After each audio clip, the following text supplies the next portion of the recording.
হ্যাঁ দুষ্টুমি করে। হবে। ও গা হয়েছে হুম হুম। রসুনটা নেন কাজ করেন, হ্যাঁ এটা করেন, কাজ আছে।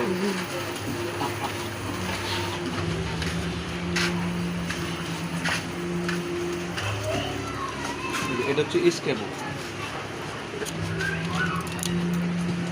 এটা স্কেবো, হ্যাঁ কটা আছে?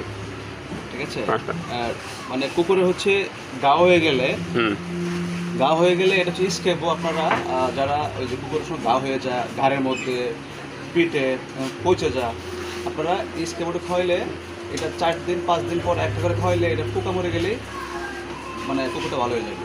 এই জন্যই অনেকে নক করেন, ফোন দেন যে ভাই কী খাওয়ানি চান।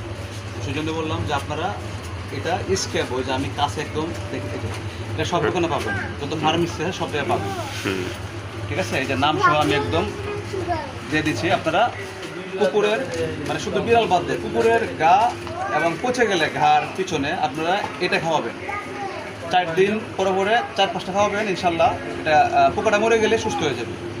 আর এই যে নেভালন পাউডার দিবেন, এই যে আমি দিচ্ছি কিন্তু আচ্ছা এই যে আর দিবেন হচ্ছে এটা, এই যে কেক কেক অথবা রুটি মানে যেটাই কা এই কেকের ভিতরে ভরে আমি যে দেখাচ্ছি আপনাদেরকে। এই যে এরকম বের করে এই যে বসছেন, হুম এই যে ওষুধটা এই ভিতরে ভইরা এরকম ভাবে মুড় দিবেন সুন্দর করে, এই যে যেমন লঙ্কা বানায় না, হ্যাঁ এই লঙ্কার মতন। হুম এই যে ঠিক আছে, এখন দিলে কিন্তু কে বলবে কাছে নাও।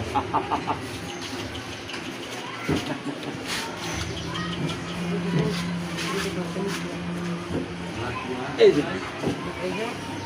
এই যে কে বলছে এই যে। না তিনটা না তো মানে গা এটা কিন্তু বেশি সরাই গেছে, ঠিক আছে, তো একটা হবে না, কারণ এটা ডাবল খাওয়াইতে হবে, এরকম 3টা ডাবল খাওয়াইতে হবে। আমি কারণ হালকা হয়ে গেলে আপনারা হালকা খাওয়াবেন, হুম। ডাবল হয়ে গেলে এটা 3টা খাওয়াবেন, তাহলে ঠিক হয়ে যাবে। আপু আপনি একটু হেল্প করেন আমাকে, ঠিক আছে, এটা রাখেন।